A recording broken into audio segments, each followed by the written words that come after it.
A very good morning, dear students. Hope everyone is fine and enjoying themselves at home. This is Swati Kohli from the Millennium School. Today I'm going to begin with a new lesson, which is a poem, Animals by Walt Whitman. Walt Whitman, born 1819 and he died in 1892, is basically a major figure in early American poetry.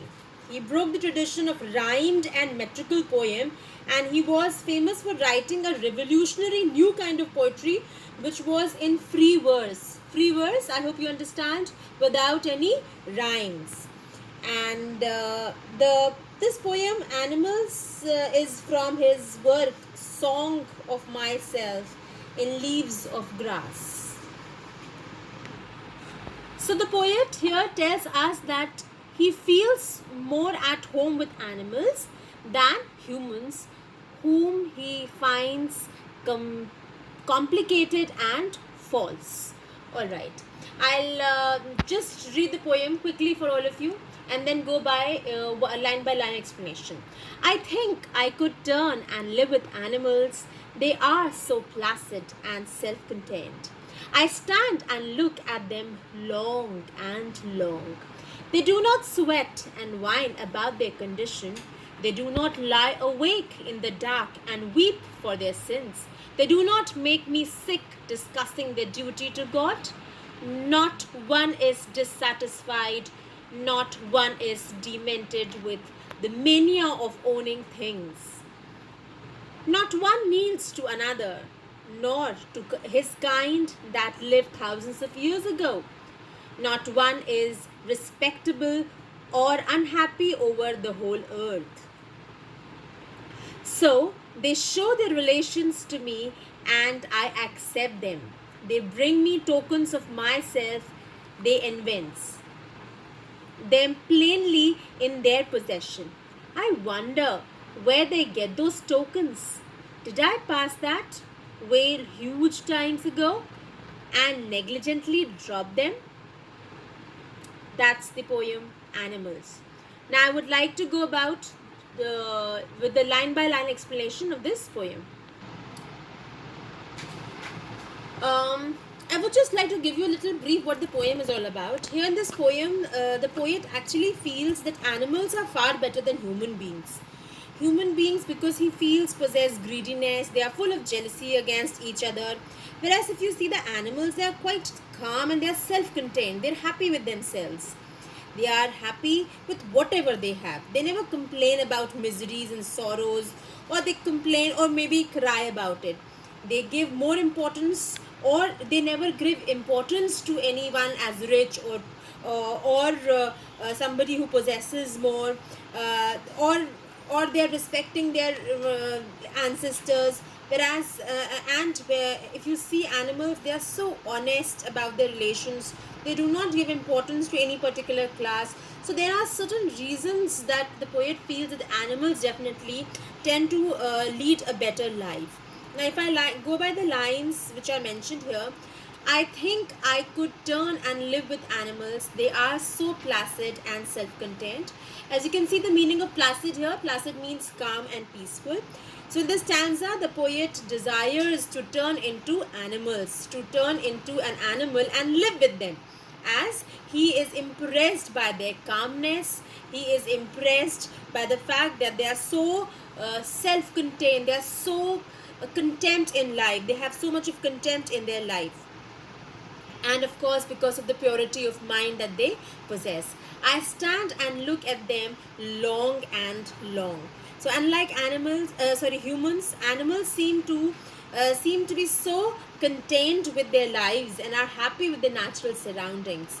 The simple lives of the animals help them to maintain self-control and their rationality.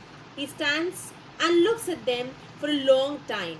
And if you see the phrase long and long, it basically implies that it shows the poet feels for these two qualities in human beings, that he feels that he stands there and he looks at them long and long, the longingness that he possesses to be part of the animal kingdom because of these two qualities which he has highlighted in this stanza.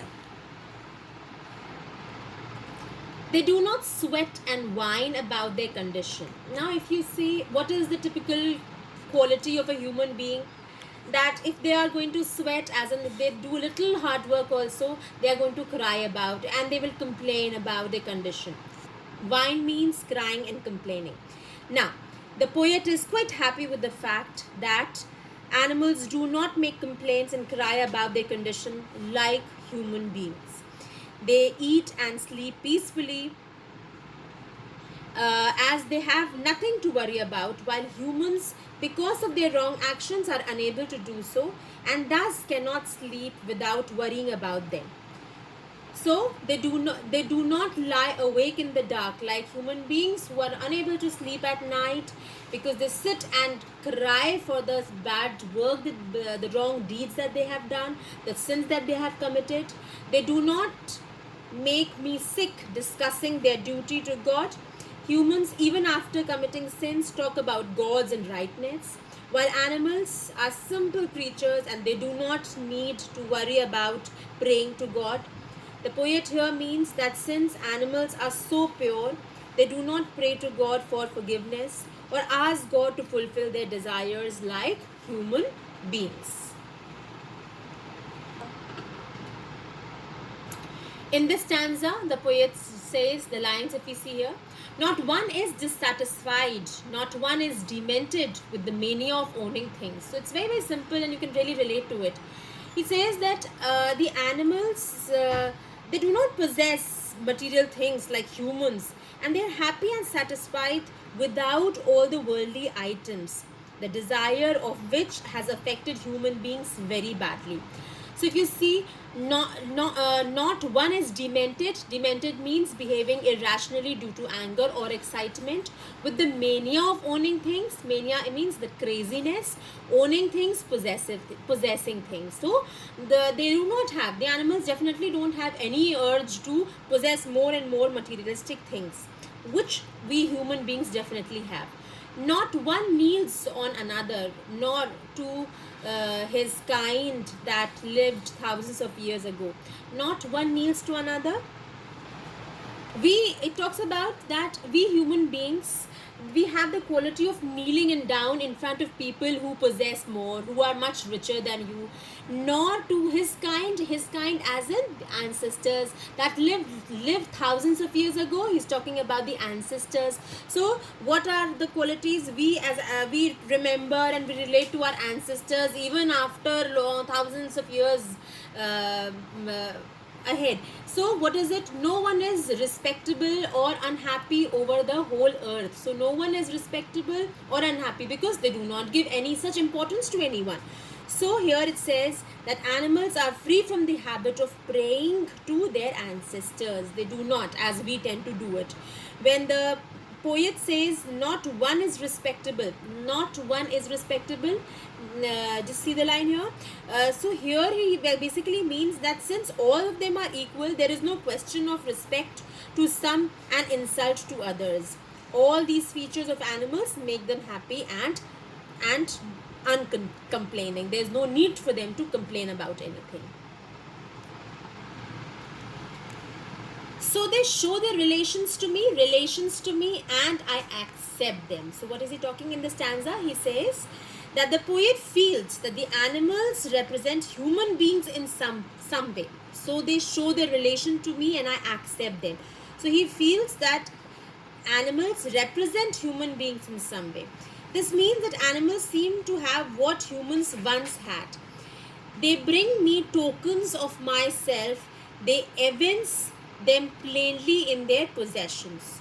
Token here symbolizes the virtues, the qualities which they possess now, which was shown, which was evince means which could be seen or which was shown or indicated plainly in their, which is very clearly seen in their possessions.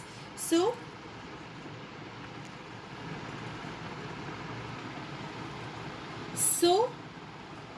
this This means that animals seem to have what humans once had, that is, virtues and like kindness, right? Self-containment and innocence. These are the certain qualities that that we as humans possessed, but now these qualities, these tokens, are plainly seen to be possessed by these animals.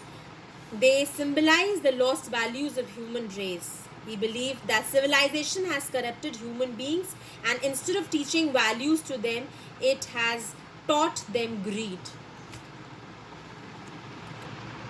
I wonder where they get those tokens. Did I pass that way huge time ago and negligently drop them? So the poet here feels that those qualities, he's talking about the tokens. What are tokens? The qualities which were long time back possessed by human beings now has been passed on to these people, and we have not realizing it, but negligently we have dropped in those qualities, and we become more greedy with time. He believes in this poem that humans have dropped these virtues a long time ago and even have forgotten them completely.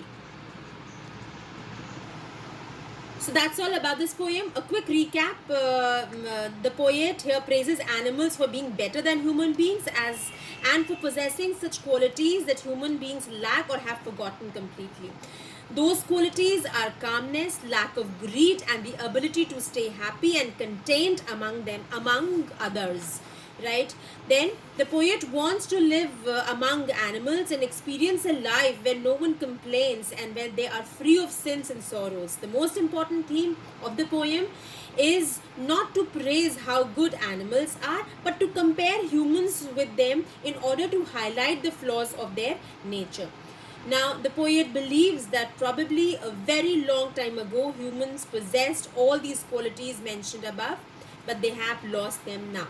I'll quickly take up the poetic devices here. So we'll go quickly. Okay, in the first few lines, you can see the word I has been repeated. The vowel sound I has been repeated again and again. And this is an example of assonance. If you see I think, I live with animals. So the same line, too many I's have been used. The vowel sound I has been used. So that's an example of assonance. Now, if you see, the use of the word long and long is an example of repetition, which is another poetic device used here.